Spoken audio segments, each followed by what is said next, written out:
I think every week now, like, seem to be yelling louder and louder every week. According to the State Department, the United States admitted a total of 11,411 people through the Refugee Admissions Program in all of 2021. It was the lowest number in 40 years, lower than any of the 4 years Donald Trump was president. Now, the previous low, 11,814, was the last year of Donald Trump when the coronavirus pandemic delayed a lot of people's processes. Now, for years, the United States has outpaced other countries. We have been a country that has been built on give us your tired, your poor, whatever's on the Statue of Liberty, accepting millions and millions and millions of refugees. Under Donald Trump, he slashed the refugees. Donald Trump said, I don't want, famous shithole country comment. He slashed it. Now, Biden tried to raise the ceiling to 62,500 refugees. That's great that he said we're going to allow 62,500 refugees in for 2021, but that's words. He hasn't yet rechanged the process of what Donald Trump made it extraordinarily difficult for refugees to go through a process. Those processes are still extraordinarily difficult. So yes, it's nice to say you're going to raise the refugee limit to 62,500, but you got to actually change the procedures to allow 62,500 people to come in. Next year, another great number, 125,000 refugees for 2022. Most experts, and by the way, that's almost double. And by the way, I say most experts because I am not an expert. I'm an expert in asylum. But refugees, really, as an immigration lawyer in New York, I don't see a refugee until they've already immigrated to the United States of America. They're doing it from another country. They're doing it through, different social service groups. It's not a paid lawyer thing. So I'm not an expert in the refugee process, but there are experts out there. And they're saying that even though Biden has made the cap 125,000 for 2022, there's no way that's ever going to be reached. Now, Krish Omara Vignaraja, President and CEO of Lutheran Immigration and Refugee Services, said in a statement that we are very saddened but unsurprised by the record low admission figures for this fiscal year. It speaks to the lasting damage of the Trump administration's 4-year assault on the refugee program. She added, rebuilding the program from the rubble has further been complicated by the pandemic, which has largely prevented the federal government from processing a robust pipeline of refugee arrivals. So I don't know what needs to happen in terms of the process for this. And this doesn't even include the Afghan refugees. How many people do we talk about all the time who are still in hiding in Afghanistan? Refugee resettlement organizations, they're working to find homes for tens of thousands of Afghans who fled the Taliban. When the Taliban seized control of the country this year, many of those evacuees were paroled into the United States and did not come through the resettlement program. They're not being counted as refugees. So if you count the Afghan refugees, then obviously it is not a record low. But those aren't considered part of the refugee program from the rest of the world. Okay, different circumstances. Yeah. Meanwhile, Secretary of State Antony Blinken, Homeland Security Secretary Alejandro Mayorkas, and Attorney General Merrick Garland, they're going to Mexico City tomorrow. They are going to discuss the root causes of migration with the president of Mexico. There's a lot on the agenda, dealing with the border, dealing with guns crossing from the United States to Mexico, dealing with opioids crossing from Mexico to the United States, dealing with the root causes of migration, not only in Mexico, but Central America. And that's obviously poverty and a lack of jobs. I don't know what these talks are going to do to solve huge problems that have been going on for forever. But they're going to talk, and they feel wishful thinking. They are going to get something done. We'll know more after than before. Meanwhile, some good news, but only temporary good news, Vanessa. A federal judge in Texas issued an order blocking the state's 6-week abortion ban. It's not even a 6-week abortion ban. It's a ban on abortions if there is a fetal heartbeat. And doctors say, or the medical books say, generally speaking, there's a fetal heartbeat at or around the 6-week mark, which is only a week or two after a woman may realize or may never realize that she's pregnant because you miss your menstrual cycle. And, some women's cycles are all over the place, and some people don't even realize it. And some women, in babies or unborn fetuses in the womb, sometimes the fetal heart beats after 5 weeks. Texas has made a law that said that if a doctor performs an abortion on any woman for any reason, even if the woman was raped, even if the child is going to be born deformed with Down syndrome, whatever it may be, even if the mother's life is in danger, and a doctor performs an abortion after a fetal heartbeat is discovered, a private person can bring a lawsuit against that doctor for $10,000. Wow. So basically, now, the government officials enforcing the ban, the Texas legislature deputized private citizens to bring state litigation against any clinic that performs an abortion. Those who assist a person obtain an abortion that violates the ban can also be targeted. So it's $10,000 not only for the doctor, for the nurse who may have assisted, for the secretary who answered the telephone, for the cab driver who took the person. They were all aware. Right, for the cab driver who took the person to the clinic, for the pharmacy technician who sold her Tylenol maybe and knew she was going for it. I mean, who knows? I mean, it can go on. It could be your best friend who you confided in who said, go take an abortion or go get an abortion or go consult about abortion. So then all of a sudden there's a private litigation that you say, okay, well, $10,000. Okay, well, now abortion's only available to rich people because they'll pay the doctor $20,000. The doctor will pay the person who sues them $10,000, and the doctor still made $10,000. Yeah. But doesn't work that way. It's $10,000 across the board for everybody. Everyone. Wow. So basically, nobody is going to assist in that because it's just going to be too costly. Who would ever work in a clinic? You work in a clinic as an employee in a clinic. Every time you're going to get, every abortion you're going to get sued. No one's going to work for you. So it basically shuts everything down, even if a doctor wants to do it. So now a judge in U.S. District Judge Robert Pitman said in a decision, from the moment SB 8, that's the law that bans the abortion, went into effect, women have been unlawfully prevented from exercising control over their lives in ways that are protected by the Constitution. That other courts may find a way to avoid this conclusion is theirs to decide. This court will not sanction one more day of this offensive deprivation of such an important right, the right being a woman's right to choose what to do. Now, two things about this, okay? Number one, it's on the ground, it's not going to change a lot. And the reason it's not going to change a lot is because the state of Texas is going to appeal into the Fifth Circuit Court of Appeals. In the Fifth Circuit Court of Appeals, which is the most conservative appellate court in the United States, the expectation is that they will overturn this judge's decision, and this case will end up in the Supreme Court of the United States. If the appellate court overturns this decision, during this time period in which the federal judge says it's okay to give an abortion, let's say, okay, so we're now, October 7th, okay? And let's say the Fifth Circuit hears the case in March, and next October 7th, 1 year from today, overturns the decision and says, nope, this law is good. It's retroactive back to the day the law went into effect. So all these doctors and all people who may want to help women choose whether to have that abortion or not would then be back on the hook for this $10,000. Wow. So until it is finally settled, nobody's going to do anything in Texas.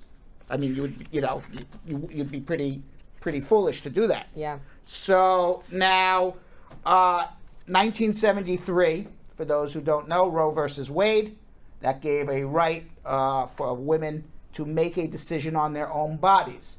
Doesn't say that abortion is right. Doesn't say abortion isn't right.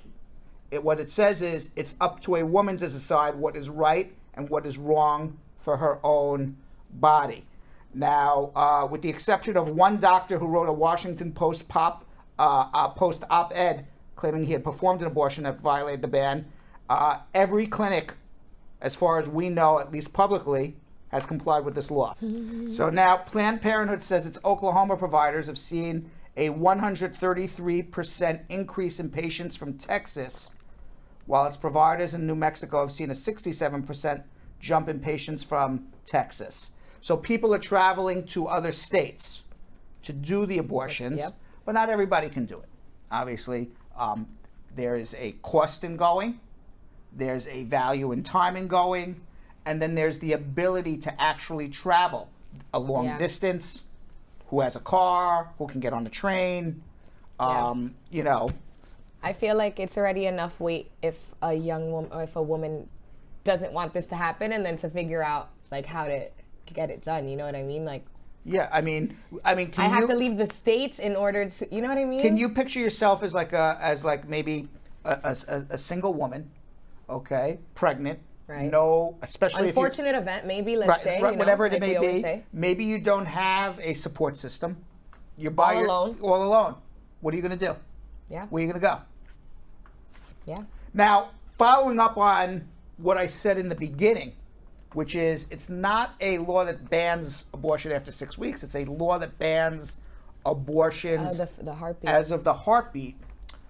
In a court filing from the Whole Woman's Health, its president said that among the patients who have shown up to their Texas clinics earlier than 6 weeks into their pregnancies, or who weren't sure how far along they were, 56% had to be turned away because there was already a heartbeat. So Wow. people Wow. came less than 6 weeks, and more than half got turned away. Yeah, that's insane. Yes, more than trifling. Like, Beyond trifling. I don't know what's going to happen. It's going to ultimately end up in the Supreme Court.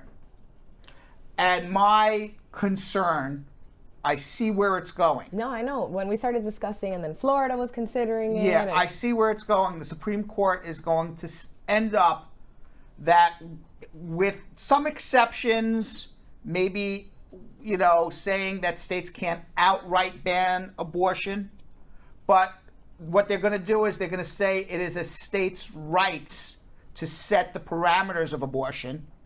And what they're going to say is that each individual state has the right to set their parameters within what I believe that Supreme Court's going to say is wide parameters to almost ban it, if not outright ban it. And we're going to end up with, again, two separate countries. One country where women have a right to choose, and one country, another part of the country, where they don't. And we know where those dividing lines are going to be. Who's voting Democrat will have pro-choice, and who's voting Republican more likely will have some either partial or full bans on abortion. That's my expectation. I'm not a Supreme Court expert, but from what I see, reading the tea leaves, that's what's going to happen. They're going to say it's states' rights to choose, and then certain states are going to partially ban or fully ban abortions to the limit that the Supreme Court allows them to. And meanwhile, because we can never get out of the pandemic ever, Vanessa. Nope. Need that. Nope. 44 million confirmed coronavirus cases, more than 707,000 deaths attributed to coronavirus since our pandemic started in March of 2020. Pfizer and BioNTech both announced today, the Pfizer shot, that they have asked federal regulators to authorize emergency use for children ages 5 to 11. The Food and Drug Administration and Centers for Disease Control will need to sign off on the vaccine before it becomes available to children. An independent expert panel will review the data on October 26. Pfizer said in their clinical trials last month that the vaccine was safe and effective for children ages 5 to 11 at 1/3 of the dose. They gave 1/3 of the dose to kids. The study of 2,200 volunteers showed they mounted the same type of strong immune response to the vaccine as teens and young adults. Meanwhile, two studies, both in Israel and Qatar, even though it's pronounced, you read it as Qatar. Qatar. but That's Qatar. usually how It's I say Qatar. it. Qatar. Published in the New England Journal of Medicine yesterday, says that the Pfizer vaccine, their immunity starts waning after 2 months. However, even though it wanes after 2 months and your immunity starts to get reduced from COVID after 2 months of the Pfizer shot, you still, months and months later, have more than a 90% chance, if you come into contact with COVID and get sick with COVID, that you would not be hospitalized as a result. So if you're saying the Pfizer shot doesn't work anymore because I'm not protected from COVID, well, maybe after 2 months it may not. But if you're saying the Pfizer shot does work because I'm taking it to prevent me from dying, Right. then it still works. Okay? So if the goal is Survival. the thing works. Yeah. If the goal is I don't want to sniffle, Then. then it doesn't work after 2 months. So basically, you may get COVID after the Pfizer shot more than 2 months. Okay? That's within the first 2 months, you shouldn't get it. After 2 months, according to this new study, it's possible you get it, but still have more than a 90% chance if you do get it, you're not going to be hospitalized, you're not going to have severe disease. And I think that's I think ultimately that's what we want. Right. Okay, we can't prevent somebody from sneezing. Okay, I can't say, you know what, my nose is stuffy now, Yeah. but I can say, you know what, this thing is preventing me from going to the hospital, so it's doing its job. Yep. And that is what is going on. Ready for some wacky news, Vanessa? I think we should have blacked out Yo-Yo. Just blacked out his face there, you know. Just for today. Yeah, he's not on our plane today. Just for today, Yeah, okay? he's not on our plane today. All right, just me and you. So meanwhile, I hope Jim Carrey, you know the movie Dumb and Dumber, right? Yes, I can't wait for the squad to hear this one. All right, I hope Jim Carrey is watching because this is going to be in Dumber and Dumber 4. A Turkish guy decided he was reported missing after a night of drinking in the woods. And he got drunk in the woods. Nobody knew what happened to him. We didn't know what happened to him. He could have got abducted. He could have got killed. He could have fallen off a cliff. They sent out a search party. He was in, all over the place. And they started a search party, fanning out in the woods in this Turkish town, looking for this man. His name is Beyhan Mutlu from İnegöl. And he was in Kayaka for a construction job when he and his friends spent an evening drinking in the woods, and the friends lost the guy. Now the friends all went back to the villa to sleep at 2 a.m., but this Turkish guy, he never showed up. Nobody knew what happened. The friends woke up in the morning. They called the police. The police started a search party. Local townsfolk started a search party. And this guy who's stumbling in the woods comes across a search party looking for a missing man. Right. So what does he do? He joins the search party looking for this missing man, not knowing that he's the missing man. Is the missing man. The construction worker said he woke up the next morning. He encountered a search party who said they were seeking this missing person. So he said, I'm going to join the search party. I'm going to find this Turkish man too. And he didn't realize for at least an hour that he was the person they were looking for until some of the other search members started shouting out his name. And he goes, wait a second, that's me. Can you imagine? You just bump into the search party, you're Turkish, and you're like, oh no, we gotta find this other Turkish man. Yeah. I need to find my people. I am that person. Yes, that person. So the guy says, they called out my name, Beyhan Mutlu. Beyhan Mutlu. I said, oh wait, that's me. I've heard this story earlier this week. I laughed God. about it with you, and then laughing about it with the squad again because it's just ridiculous. That's ridiculous. I mean, this is like Dumb and Dumber, right? It sure right? is. Like it's like called Jim It might Carrey. be worse. What does my back say? Exactly. Now, Mutlu was interviewed by the police. I have to tell you, they were not happy, but they did not charge him with a crime, and he was released. But he was interviewed. They were interviewing him to figure out what they could do to this guy. Squad. Do not lose yourselves, friends. Do not lose yourselves. Stay focused. Exactly.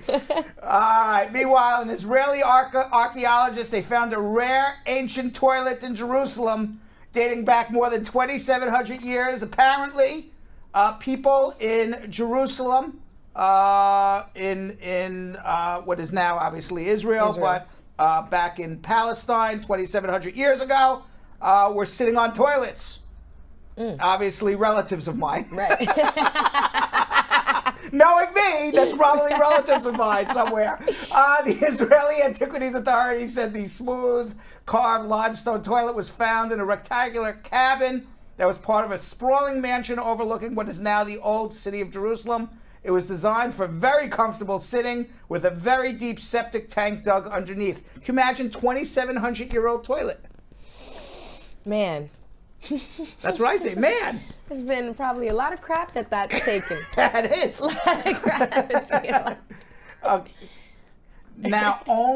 Now back 2,700 years ago, all right, according to the Israeli Antiquities Authority, only the very rich could afford toilets. He said that it was probably a famous rabbi, and he said, adding that a famous rabbi once suggested that to be wealthy is to have a toilet next to his table. Who's next to the table? What kind of rabbi is this? Okay, now well, you said these were probably related.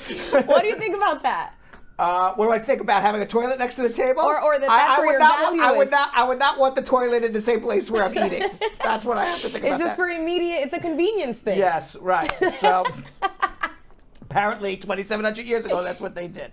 Now, the archaeologists found stone capitals and columns from the era and said that there was evidence of a nearby garden with orchards and aquatic plants. More evidence that those that were living in this home with this 2,700-year-old toilet was very wealthy people. They must have been friends of the king.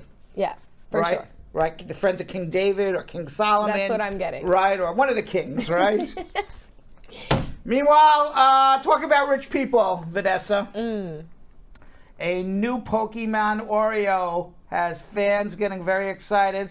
Launched in September, the new Oreo X Pokemon collaboration features the brand's traditional Oreo cookie sandwich with one of 16 Pokemon monsters on it. On an eBay search, yields dozens of Pokemon Oreo cookies for sale. Anywhere, they're just selling the cookie, not the whole package. Anywhere from $50 to $10,000 to $100,000. Would you buy a $100,000 Oreo cookie? Bradford, I love Oreos. I love double stuffed Oreos. I would never pay $10,000 for an Oreo. You want to know why? I wouldn't even pay $50 because you could go to the local store, buy a whole package for $4.99 or whatever it is, right? But there are collectors out there who are collecting these cookie packages. It was like, remember in the Seinfeld episode where Elaine's boss, collected antique cakes and had like a 50-year-old cake, and then Elaine ate it and not realizing it was an antique cake. I don't know if that's a real thing or not. I mean, but that just reminds me of that, that Seinfeld cake episode. Is probably more valuable than these Oreos. Yeah. Can you imagine you get the Oreo Pokemon and your kid shows up and eats the cookie? And you paid $10,000? You paid $10,000 for it? Yeah. I'll tell you a funny cookie story if you want to know a funny cookie story. Tell me, Brad. Now I want to know a funny cookie story. When I had Lucky and T-Bone, my kids bought Lucky and T-Bone for Valentine's Day. I'm going back 10 years now. Lucky and T-Bone, my dogs. Bought for Valentine's Day, maybe more than 10 years ago, maybe 12, 14 years ago, a little heart-shaped cookie. Okay. For two of them. And they left them on the counter of the kitchen. And it was Valentine's Day, and I see these two heart-shaped cookies. I didn't know they were dog cookies. No. And I ate the dog cookie. And I spit it out, and I said, this is the worst damn cookie I ever ate in my life. Who would buy such a cookie? So knowing that story, I would never buy the Pokemon Oreo cookie because somebody will inadvertently eat it. Well then. Like I just ate the dog cookie. Oh my God. True story. That was a good I didn't know where you were going with the cookie story. I'm like, there can only be a cookie story can only be so good. That was good. That was a good one, right? And that was wacky. That was wacky, right? Yeah. It's Wacky Thursday. And finally, this is really wacky stuff. I'm here with you. All right, talking about money. A Japanese princess is giving up her Japanese title for love. I don't know if this is wacky or this is love.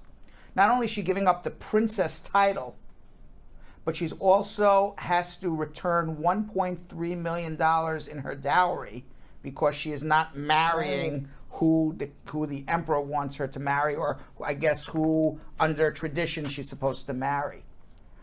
She is Emperor Naruhito is the niece of Emperor Naruto's niece. Her name is Princess Mako. And she is set to leave the Imperial Family. She is the second person to leave the family. First Harry. Well, I was just going to say. First Harry, now Princess Mako Royalty of Japan. is rebelling. They are rebelling, right. And she is set to marry Komuro Kei, a ponytailed lawyer who has no royal heritage whatsoever. She could have also married a bald lawyer like myself. I also have no royal heritage, but she chose instead. She'll rebel to New York. She'll take it all back. I would have liked to have married a princess, but no. She decided to marry the ponytail guy instead. I always lose out to the guy with the ponytail. At least it's a colleague. Yes. I always lose out to the guy with the ponytail. All right, Komuro Kei, the date is set for October 26th. She's 30 years old. She's too young for me anyway. And he's 30 years old, and Princess Mako is going to turn 30 this month. Me too. And this is the day before my birthday, October 26th. I'm the 27th. Wow. J Rhymes' birthday rhyme for... Thanks. I'll look forward to that. And they've been postponing their wedding plans for years as this controversy has been ongoing. But now they finally decided to tie the knot. She's given up the $1.3 million. She's giving up her royal highness. Would you give up the $1.3 million and the royal name? I mean, she's basically pulling Prince Harry. She's definitely pulling a prince. I mean, we don't know how these things go. Like, it's easy from the outside to be like, what? $1.3 million? It's a lot of money. Royalty? But just how we see in the UK, it's a lot of rules you need to follow. You don't get to really live your life because you are royalty. So I know, okay, but Meghan knew what she was getting into. I don't want to get into it, but come on, Meghan. You knew what you were getting into, and then all of a sudden you don't know what you're getting into? I think the princess knows what she was getting into, too. Yeah, well, maybe, she's pulling a Harry. She gets the publicity. Nobody ever heard of Princess Mako before, maybe outside of Japan. Right. I mean, she's not a household name, certainly in the United States of America. Right. And now maybe she'll become a household name, and people will, she'll be able to make money off the fact that she gave up her title and her money. Well, just like Harry. I don't know. We know her name now. I know her name now.